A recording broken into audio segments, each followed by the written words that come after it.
त्याचं वर्णन आहे। एक दिन वो भोले भंडारी, एक दिन वो भोले भंडारी बनकर ब्रज की नारी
रास में रासलीला भगवान परमात्मा करतात। आणि ज्या वेळेला भगवान परमात्मा आता 11 वर्षाचे झाले, नारदजी कंसाकडे जातात, कारण का कंसाचा पापाचा घडा आता भरलेला होता। नारदाच्या लक्षात आलं की कंसाचा अंतकाळ आता जवळ आलेला आहे। कंसाच्या वधासाठी आता भगवान श्रीकृष्णाला आणि बलराम दादाला मथुरेमध्ये आणावं लागणार आहे। त्यावेळेला नारद महर्षी कंसाकडे जात आहेत आणि कंसाला सांगतात की कंसा, अरे तुझा जो वैरी आहे ना, देवकीचा 8वा पुत्र, तो नंद बाबाच्या घरी त्या ठिकाणी लहानाचा मोठा होतोय, वेळेत त्याचा बंदोबस्त केला पाहिजे। मग कंसाने ठरवलंय की श्रीकृष्णाला आणि बलरामाला त्या ठिकाणी मथुरेमध्ये आणावं लागेल, पण कोणत्या निमित्ताने त्यांना मथुरेमध्ये आणावं। मग अक्रूर काकाला रथ घेऊन पाठवतायत।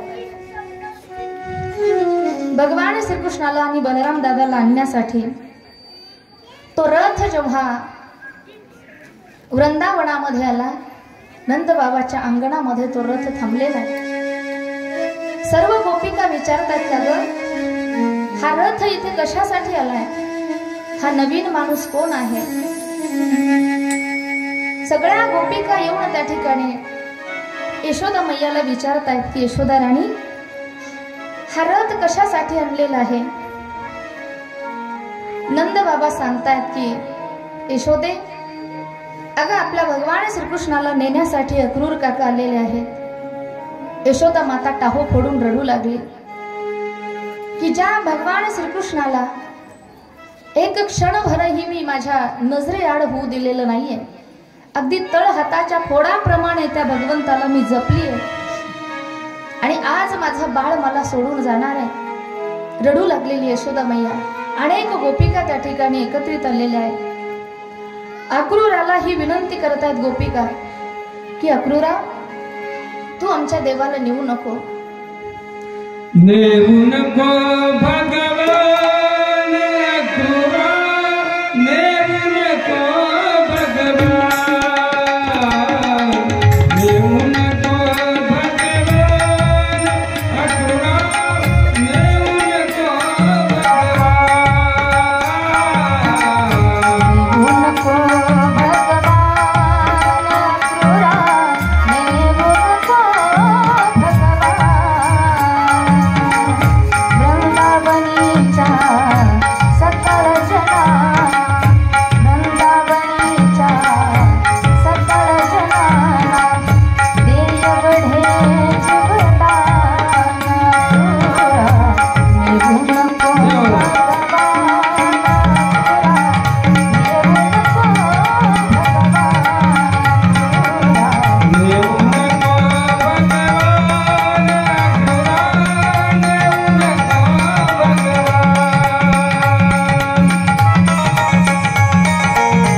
आमच्या देवाला घेऊ नको, कारण का भगवान परमात्म्याशिवाय जीवन जगण्याची आम्ही कधी कल्पनाही करू शकत नाही।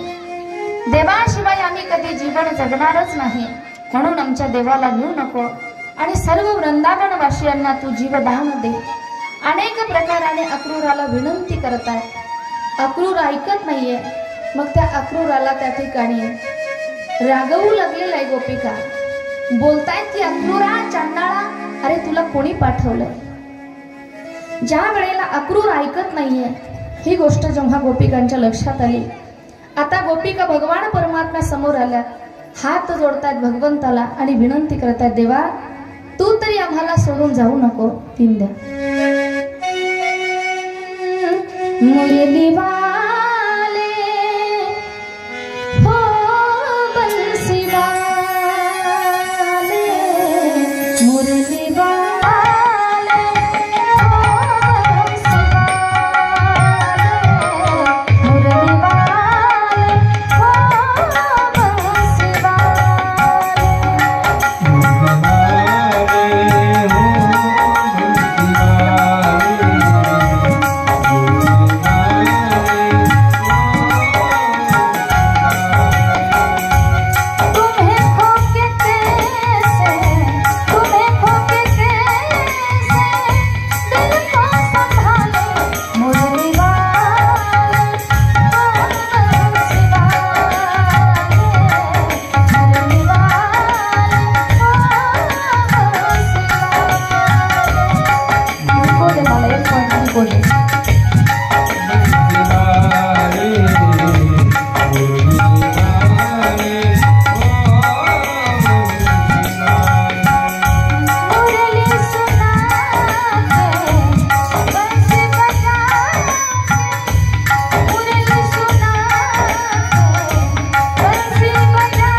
सोडून जाऊ नको, कारण तुझ्याशिवाय आम्ही जिवंत राहू शकणार नाही।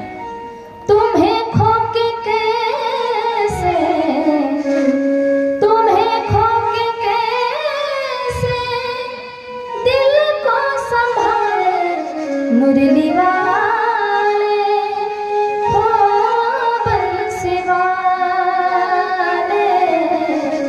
मुरली वाले हो सेवा।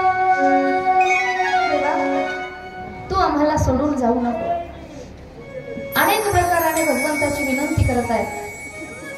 भगवान परमात्म्याने सर्वांना सांगितलं की गोपिकांनो, मी 2 दिवसासाठी मथुरेला जातोय, यात्रेसाठी जातोय आणि 3ऱ्या दिवशी मी परत येणार आहे। कारण भगवंताला माहित होतं की मी परत येणार आहे, या आशेवर या गोपिका जिवंत राहतील। ज्या वेळेला भगवान परमात्मा रथात बसले, यशोदा माता टाहो फोडून रडू लागलेली आहे, जमिनीवरती गडबड गडबड लोळू लागलेली आहे। कृष्णाला आवाज देते, कन्हैया थांब ना, कृष्ण मला सोडून जाऊ नको। ज्या वेळेला यशोदा मैयाला समजावून सांगतात नंद बाबा, सांगतात की यशोदे, अगं तू ज्याला तुझा बाळ मानतेस ना, तो खऱ्या अर्थाने तुझा मुलगा नाहीच आहे, तो भगवान परमात्मा आहे। तो जगाचा चालक मालक आहे। तुझं प्रेम घेण्यासाठी, तुझी भक्ती पाहण्यासाठी 11 वर्ष तो तुझ्या घरी येऊन राहिला। तो स्वतः भगवान नारायण आहे। ज्या वेळेला यशोदेला हे समजलं की मी ज्याला बाळ म्हणत होते तो स्वतः भगवान नारायण आहे, घाई घाईने यशोदा माता उठली आणि रथाच्या पाठीमागे धावू लागली। कृष्णा थांब ना, कृष्णा थांब ना। जेव्हा भगवंताने पाहिलं की माझी मैया यशोदा रथामागे पळतीये, अक्रूर काकांना सांगितलं, काका रथ थांबवा। प्रेम बोले अक्रूरासी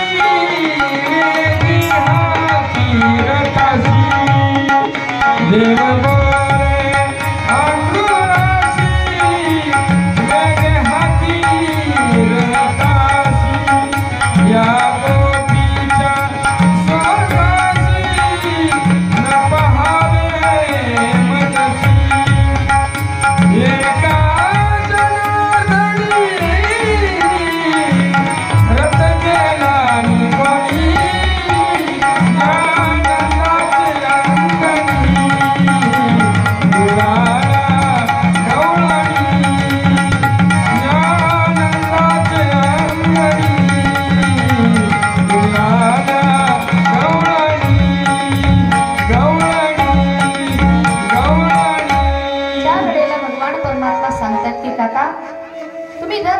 आणि यशोदा मैयाकडे पळत पळत येतात भगवान परमात्मा।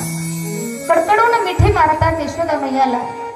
यशोदा मैया सांगते, बाळा मी तुला आजपर्यंत माझा बाळ समजत होते, माझं लेकरू समजत होते, कधी माझा मुलगा समजून मी तुला मारायला धावली असेल कृष्णा, मी तुला काठी घेऊन मारायला धावली असेल, मी रागवली असेल, माझा राग आला म्हणून तू मला सोडून जातोयस का बाळा। भगवान परमात्मा रडू लागले। यशोदा मैया सांगते की देवा, मला आज समजलं की तू स्वतः भगवान नारायण आहेस। अरे 11 वर्ष 11 दिवस तू माझ्याजवळ राहिलास, पण मला तुझी किंमत कळाली नाही।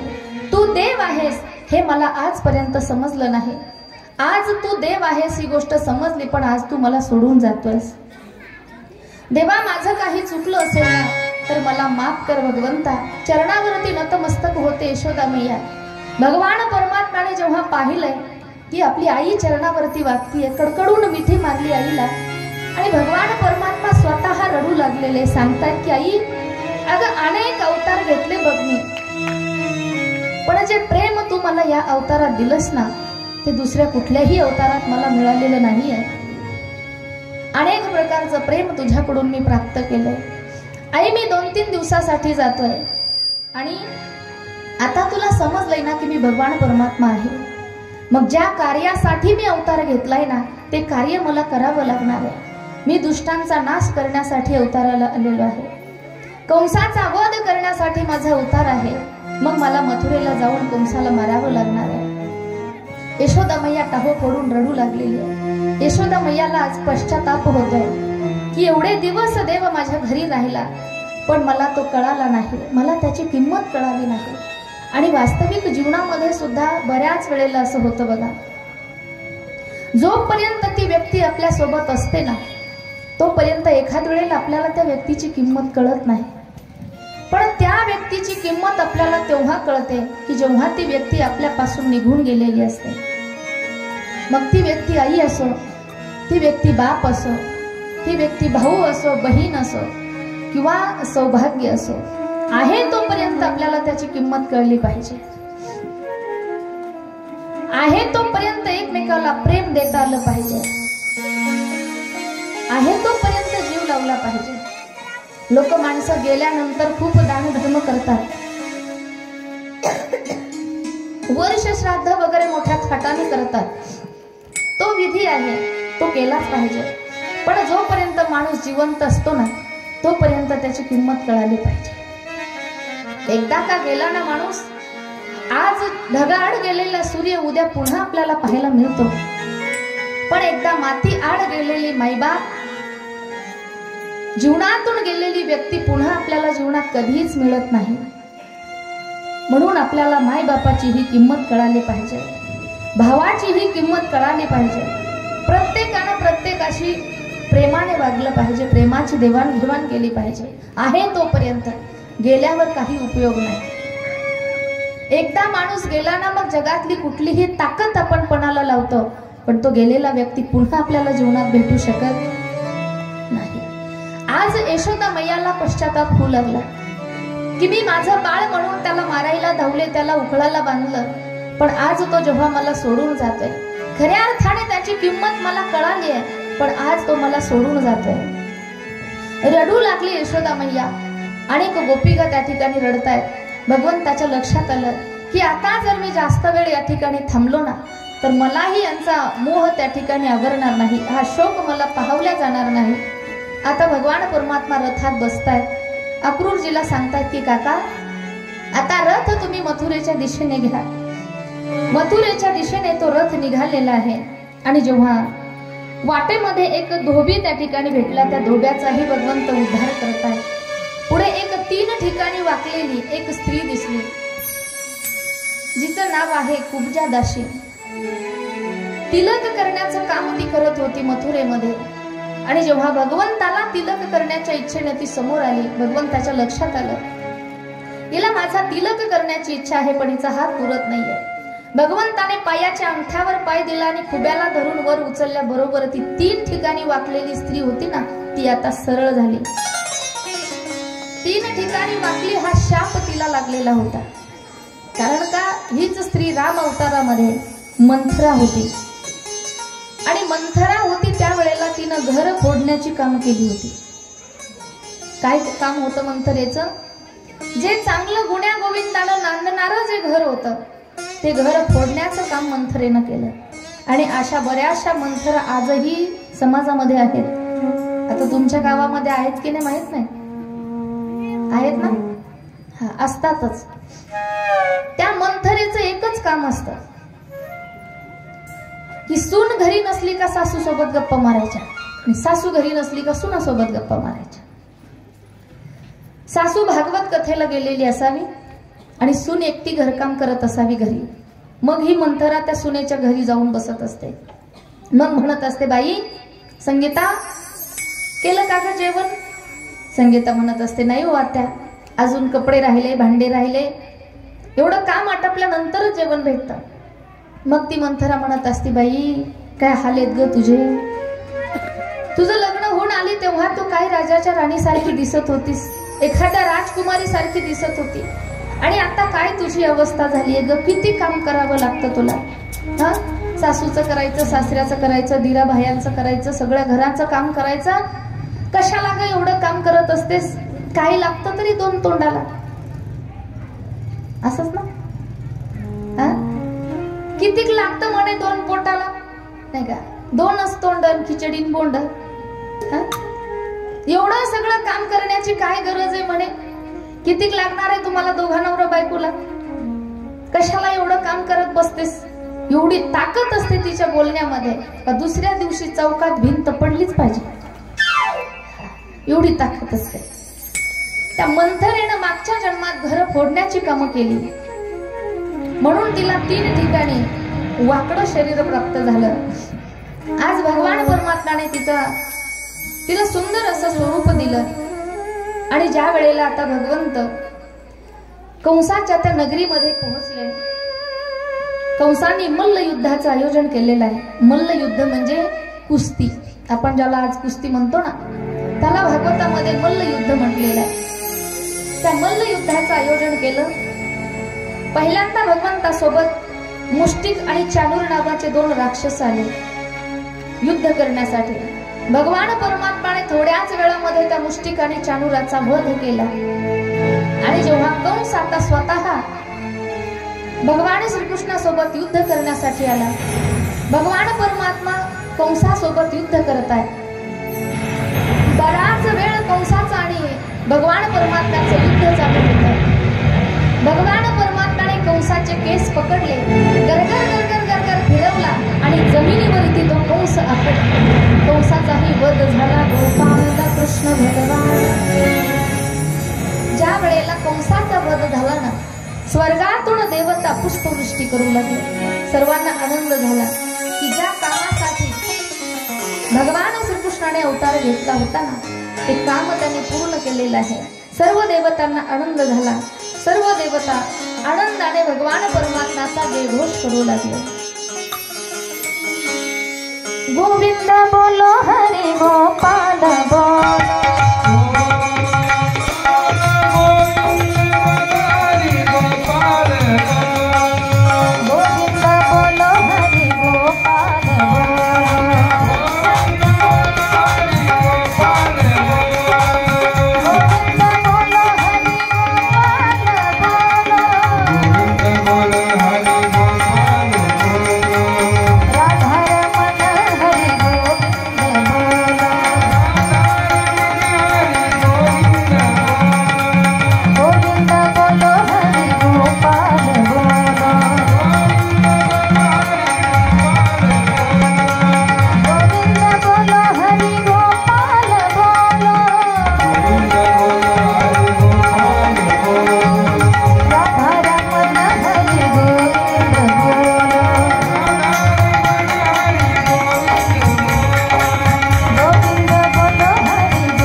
भगवान परमात्म्याने कंसाचा वध केला.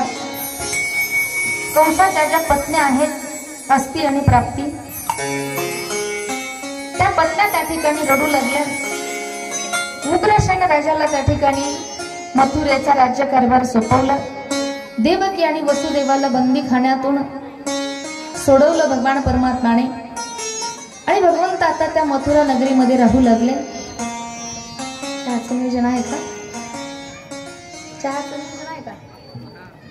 झालेलं आहे का? नाही का? दिवसाचा प्रसंग. देवकी मातेनं सुंदर असा जेवणासाठी ताट लावलेलं होतं आणि त्या ताटामध्ये दह्याची वाटी पाहिली भगवंताने. आणि दह्याची वाटी पाहिल्याच्या नंतर भगवान परमात्म्याला वृंदावनाची आठवण झाली. भगवान परमात्मा जेवता जेवता उठले आणि यमुनेच्या काठावरती जाऊन बसतायत. देवकी मातेला जेव्हा समजलं की माझा कृष्ण त्या ठिकाणी ताटावरून उठून गेलाय, उद्धवाला पाठवलं. म्हणे, उद्धवा, भगवान श्रीकृष्ण का जेवत नाहीये? आजकाल खूप नाराज राहतो, काय भानगडे जरा विचारून घे. त्यावेळेला उद्धवजी येत आहेत, भगवान श्रीकृष्णाला विचारतायत की कृष्णा, अरे तू का जेवण करत नाहीयेस? त्यावेळेला भगवान श्रीकृष्ण सांगतात की उद्धवा, अरे मला माझ्या वृंदावनाची आठवण येते, माझ्या गोपिकांची, माझ्या नंद बाबाची, यशोदा मैयाची मला आठवण येते.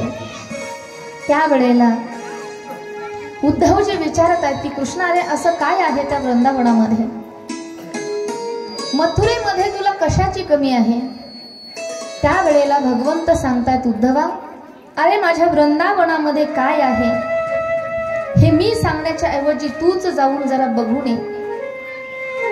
मग जेव्हा उद्धवजी वृंदावनामध्ये येत आहेत ना, वृंदावनामध्ये आल्याच्या नंतर उद्धवाने विचारले, म्हणे, नंद बाबाचा वाडा कुठे आहे? त्यावेळेला काही लोकांनी सांगितलं की म्हणे, हा जो पाण्याचा पूर वाहत येतोय ना, या पुराच्या दिशेनं तुम्ही जा आणि जिथून या पुराचा उगम असेल ना, तोच नंद बाबाचा वाडा आहे. कारण ते पाणी कुठल्या नदीचं नव्हतं, कुठल्या तलावातलं नव्हतं, तर नंद बाबाच्या अंगणामध्ये भगवान परमात्म्याच्या विरहामध्ये ज्या गोपिका अश्रू ढाळत होत्या, रडत होत्या भगवंताच्या आठवणीमध्ये, आणि त्यांच्या डोळ्याचं पाणी त्या पाण्याने एका नदीचं स्वरूप घेतलेलं होतं. एवढं प्रेम त्या भगवान परमात्म्यावर त्या गोपिकांचं होतं.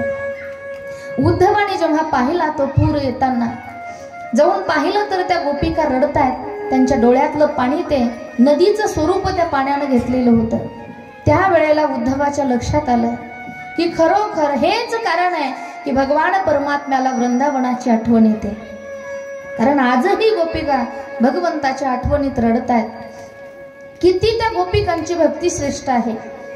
मग 2 दिवसात परत येतो म्हणून सांगून गेलेला उद्धव 6 महिने वृंदावनामध्ये राहिला. आणि त्या गोपिकांचं प्रेम जेव्हा पाहिलं ना, ती गोपिकांची भक्ती पाहिली उद्धवाने, आणि उद्धवाच्या लक्षात आलं की ज्ञानापेक्षाही त्या ठिकाणी भक्ती श्रेष्ठ आहे. कारण ज्ञान जरी असेल पण त्या ज्ञानासोबत जर भक्तीची, प्रेमाची जोड नसेल ना, तर नाथ बाबा सांगतात की ते ज्ञान नको म्हणे देवा मला. भक्ती प्रेमा विना ज्ञान नको देवा, भक्ती प्रेमा विना ज्ञान नको देवा,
उद्धवाला ज्ञानाचा अभिमान होता. पण ज्या वेळेला त्या गोपिकांची भक्ती पाहिली, ते प्रेम पाहिलं, आणि उद्धवालाही त्या ठिकाणी अभिमान नाहीसा झाला उद्धवांचा. गोपिकांचा निरोप घेऊन उद्धवजी परत त्या ठिकाणी मथुरेमध्ये येत आहेत. मथुरेमध्ये आल्याच्या नंतर भगवंताला सांगतायत गोपिकांचा निरोप. आणि ज्या वेळेला कंस मारला गेला, ही गोष्ट जेव्हा कंसाच्या सासऱ्याला समजली, जरासंधाला, तो जरासंध त्या ठिकाणी भगवान श्रीकृष्णावर आक्रमण करत होता युद्धासाठी. पण भगवान श्रीकृष्ण जरासंधासोबत युद्ध करत नव्हते. कारण का जरासंधाला वरदान मिळालेलं होतं. की यदू कुळातल्या कुणाकडूनही जरासंधाचा वध होणार नाही. मग भगवान परमात्मा जरासंध युद्धासाठी आक्रमक झाला की भगवंत पळून जायचे, युद्धातून पळून जायचे, त्याच्यासोबत युद्ध करत नव्हते. मग 17 वेळेला भगवान परमात्मा पळून गेले. पण पुन्हा पुन्हा जरासंध त्या ठिकाणी युद्धासाठी चालून येतोय. भगवंताच्या लक्षात आलं की आता पुन्हा पुन्हा जरासंध या ठिकाणी युद्ध करण्यासाठी येतोय ना, मग आपण या मथुरेमध्ये राहायचंच नाही म्हणे. आता ही मथुरा सोडून द्यायची. आणि रातोरात त्या ठिकाणी विश्वकर्माला आज्ञा देतात भगवंत. आणि विश्वकर्म्याने सुंदर असणारी सोन्याची नगरी निर्माण केली. सोन्याची नगरी निर्माण झाली आणि सर्व मथुरावासी त्या नगरीमध्ये राहण्यासाठी गेले. नगरीमध्ये प्रवेश करायचा ना, तर प्रत्येक जण एकमेकाला विचारत होते, द्वार कहाँ है, द्वार कहाँ, द्वार कहाँ, द्वार कहाँ म्हणत म्हणत त्या नगरीचंच नाव पडलं द्वारिका नगरी. सुंदर असणारी द्वारिका नगरी भगवान परमात्म्याने निर्माण केली. आणि त्या द्वारिका नगरीमध्ये आता भगवान परमात्मा राहू लागलेले आहे. भगवान परमात्मा द्वारिका नगरीमध्ये राहत आहे. आणि एक दिवसाचा प्रसंग की विदर्भ देशाचे राजा आहेत, राजा भीष्मक, कौंडण्यपूरमध्ये. आणि त्यांना 5 मुलं आणि 1 कन्या आहे. मुलांची नावं आहेत रुक्मी, रुक्मरथ, रुक्मबाहू, रुक्मकेशी आणि रुक्ममाली. हे 5 त्या ठिकाणी भीष्मक राजाची मुलं आहेत. आणि 1 मुलगी आहे, तिचं नाव आहे रुक्मिणी. मग रुक्मिणीने अनेक प्रकारच्या भगवंताच्या कथा ऐकल्या. आणि ते वर्णन ऐकून, लीलांचं वर्णन ऐकून रुक्मिणी मातेनं मनोमन भगवान परमात्म्याला पती रूपामध्ये मानलं होतं. मनात पती मानलं देवाला. पण जो रुक्मिणीचा भाऊ होता, त्या भावाने त्या ठिकाणी शिशुपालासोबत रुक्मिणीचा विवाह ठरवला. साखरपुडाही झाला रुक्मिणी मातेचा शिशुपालासोबत. पण रुक्मिणी माता नाराज झाल्या. कारण रुक्मिणी मातेने ठरवलं होतं की मी शिशुपालासोबत लग्न करणार नाही.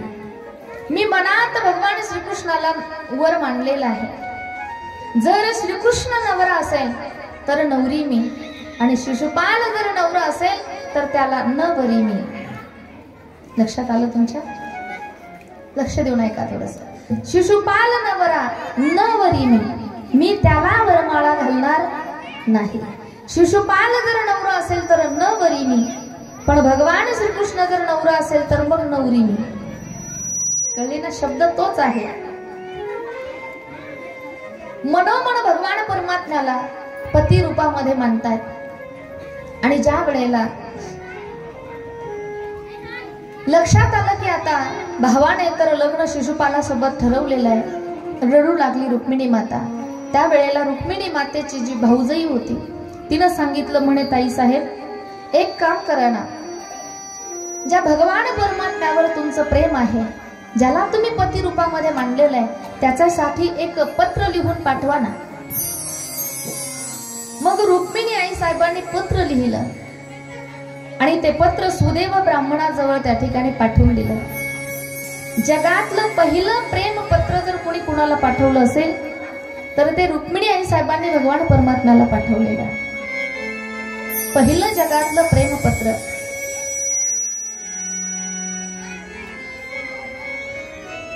कारण प्रेम करणं ही गोष्ट चुकीची नाही. लक्ष देऊ नये का? प्रेम करणं ही गोष्ट चुकीची नाहीये, पण प्रेम कुठे करावं याला शास्त्र आहे, ते महत्वाचं आहे. प्रेम कसं असावं? प्रेम हे शुद्ध असावं, प्रेम सात्विक असावं. आज समाजामध्ये प्रेमाची व्याख्याच बदलून टाकली लोकांनी. वासनेला प्रेमाचं नाव दिलंय लोकांनी, पण वासना म्हणजे प्रेम नाहीये. प्रेम हे शुद्ध असलं पाहिजे. प्रेम ते असतं की जे गोपिकांनी भगवान श्रीकृष्णावर केलं. प्रेम ते आहे जे अयोध्येतल्या समाजाने भगवान प्रभू रामचंद्रावरती केलं.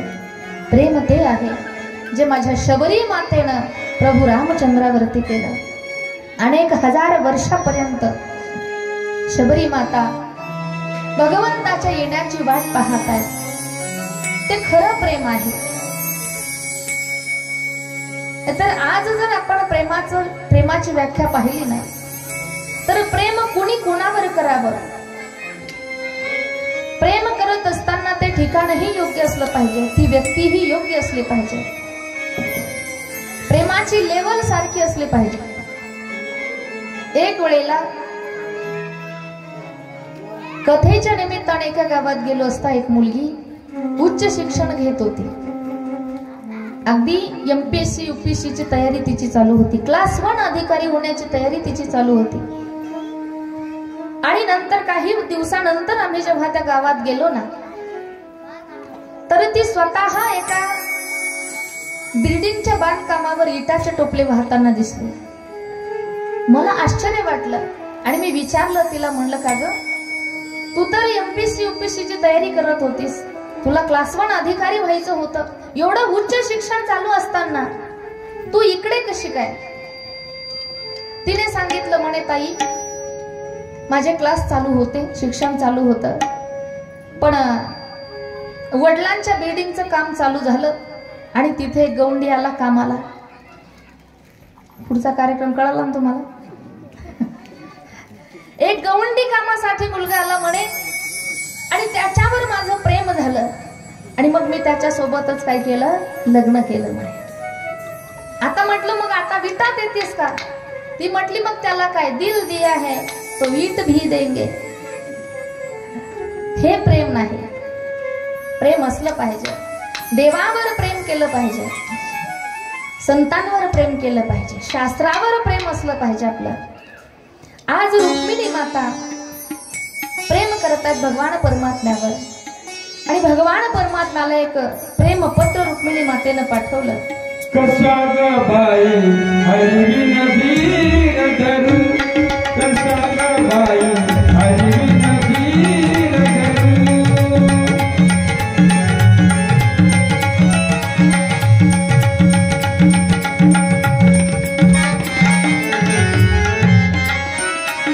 ओ कसा ग बाई हरिविन धीर धरू, कसा ग बाई हरिविन धीर धरू. रुक्म्यामधला शिशुपालाचा भेद काय करू, रुक्म्यामधला शिशुपालाचा भेद काय करू. कसा ग बाई हरिविन धीर धरू, कसा ग बाई हरिविन धीर धरू, कसा ग बाई हरिविन धीर धरू. रुक्मिणी माता सुदेव ब्राह्मणाकडे त्या ठिकाणी पत्र पाठवलेलं आहे, पण अजूनही सुदेव ब्राह्मणही परत येत नाहीये आणि भगवान परमात्माही नेण्यासाठी येत नाहीये. त्यावेळेला रुक्मिणी माता मनात विचार करते की मला आता धीर धरवत नाहीये. सुदेव ब्राह्मण पाठविला परी येईना काय करू, कसा ग बाई हरिविन धीर धरू. आणि ज्या वेळेला सुदेव ब्राह्मणाने ते पत्र भगवान श्रीकृष्णाकडे दिलं आणि श्रीकृष्णाने ते पत्र वाचलं, रुक्मिणी आई साहेबांनी पूर्ण मजकूर त्या पत्रामध्ये लिहिलेला होता की देवा या तारखेचं लग्न ठरलंय, लग्नाच्या आदल्या दिवशी मी कुलदेवीच्या देवतेच्या दर्शनासाठी येईल, देवीच्या मंदिरात मी दर्शनासाठी येईल, प्रदक्षिणेसाठी मी पाठीमागे जेव्हा येईल ना तिथून तुम्ही माझा स्वीकार करा आणि तिथे येऊन मला तुम्ही घेऊन जा. हे सगळं नियोजन रुक्मिणी मातेनं केलं होतं. आणि आजही बघा तुम्ही विनाकारण आपण पोरांची नावं बदनाम करतो. हे सगळं नियोजन मला वाटतं पोरीच करत असतात. हिम्मत नाही कुठल्या पोराची की डायरेक्ट पोरीला काही बोलण्याची. पण सांगेल मी, इथे बसलेल्या ज्या माझ्या भगिनी आहेत, ज्या किशोर वयातल्या माझ्या मुली आहेत, त्यांना विनंती असेल गड्या ताईंनो, तुम्हाला काय शिकायचं ते शिका, काय निर्णय घ्यायचे ते घ्या, किती भारीचे कपडे घालायचे ते घाला, बापाकडे काय हट्ट करायचा तो करा, काय पाहिजे ते मागून घ्या, पण फक्त पळून जाऊन लग्न करण्याचा निर्णय मात्र कधी घेऊ नका, कधीच घेऊ नका. कारण तुमच्या एका चुकीच्या निर्णयामुळे त्या बापाला ना समाजामध्ये वर मान करून सुद्धा चालता येत नाही. ज्या बापाला अभिमान असतो आपल्या मुलीवर की माझी मुलगी म्हणजे हिरा आहे म्हणतात, हिरा, पण ज्या वेळेला तीच मुलगी जर कोणा भलत्या सोबत पळून जाऊन जिने लग्न केलं ना, लोक चांगलं झालं तर विचारायला येत नसतात, पण एखादी गोष्ट जर जीवनात वाईट घडली ना, लोक मुद्दाम त्याला टोकरून टोकरून ते दुःख त्या ठिकाणी ताजं करण्याचा प्रयत्न करतात. खूप बोलत होता म्हणे रामभाऊ, ही पोरगी माझी हिरा आहे, गेली ना पोरगी तोंड काळं करून. असं जेव्हा लोक बोलतात ना ताई, त्यावेळेला त्या बापाच्या पुढे दोनच पर्याय उरतात. एक तर गाव गल्ली सोडून दूर कुठेतरी जाऊन राहायचं, किंवा हे जग सोडून आत्महत्या करायची. जर आपल्या एका चुकीच्या निर्णयामुळे जर बापाला आत्महत्या करण्यासारखी वेळ जर येत असेल ना, तर आपण चुकूनही ती चूक कधी करायची नाही. अरे, ज्या बापाने लहानपणापासून तळ हाताच्या पोडाप्रमाणे आपला सांभाळ केलेला असतो, तो बाप आपलं वाटोळं करील का? आपण त्याच्यावर विश्वास ठेवला पाहिजे. जे काही तो बाप करतोय ना, ते आपल्यासाठी योग्यच असलं पाहिजे. म्हणून कधीही चुकीचा निर्णय घेऊन आपल्या बापाला समाजामध्ये खाली मान घालावी लागेल असं काम आपण कधीच करायचं नाही. तो अधिकार, कन्यादान करण्याचा तो अधिकार आपण आपल्या बापाकडून कधीच हिसकावून घ्यायचा नाही. बघा, तुम्ही पळून जाऊन ज्या मुली लग्न करतात ना, त्यांना जन्मात पुन्हा माहेर शिल्लक राहत नाही. तो मान सन्मान त्यांना समाजामध्ये भेटत नाही. मग एका चुकीमुळे जर आपलंही आणि आपल्या बापाचंही जर नुकसान होत असेल ना, तर का करायची ती चूक आपण? म्हणून चांगलं जीवन जगलं पाहिजे, सुसंस्कारिक जीवन जगलं पाहिजे. मरेपर्यंत समाजामध्ये आपलंही नाव राहिलं पाहिजे, आपल्या बापाचंही नाव राहिलं पाहिजे, असं जगणं आपलं असलं पाहिजे.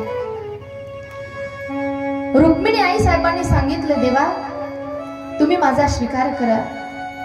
भगवान परमात्मा मथुरेवरून निघाले, द्वारिकेतून निघाले, रथ जुंपलेला आहे. आणि ज्या वेळेला रुक्मिणी माता जेव्हा कुलदेवतेच्या दर्शनासाठी येते, देवी मातेचं दर्शन घेते, देवीला मनोमन विनंती करते की हे माते, मी मनात ज्याला पती रूपाने मानलेला आहे ना, तोच पती मला मिळावा, अशी विनंती जगदंबा भवानीला त्या ठिकाणी करते. आणि देवीच्या प्रदक्षिणेसाठी जेव्हा प्रदक्षिणा घालण्याच्या उद्देशाने पाठीमागे जाते, त्यावेळेला भगवान परमात्मा येत आहेत आणि रुक्मिणी मातेला रथात बसून द्वारिका नगरीला घेऊन जात आहेत. सगळे सेवक त्या ठिकाणी पाहत असतात. आता कौंडण्यपूरवरून भगवान परमात्मा निघालेले आहेत रुक्मिणी मातेला घेऊन, पण द्वारिकेला पोहोचण्यासाठी त्यांना आपण 15 मिनिटाचा वेळ दिला पाहिजे. एक 15 मिनिटानंतर आपण पुढची कथा पाहणार आहोत. चहा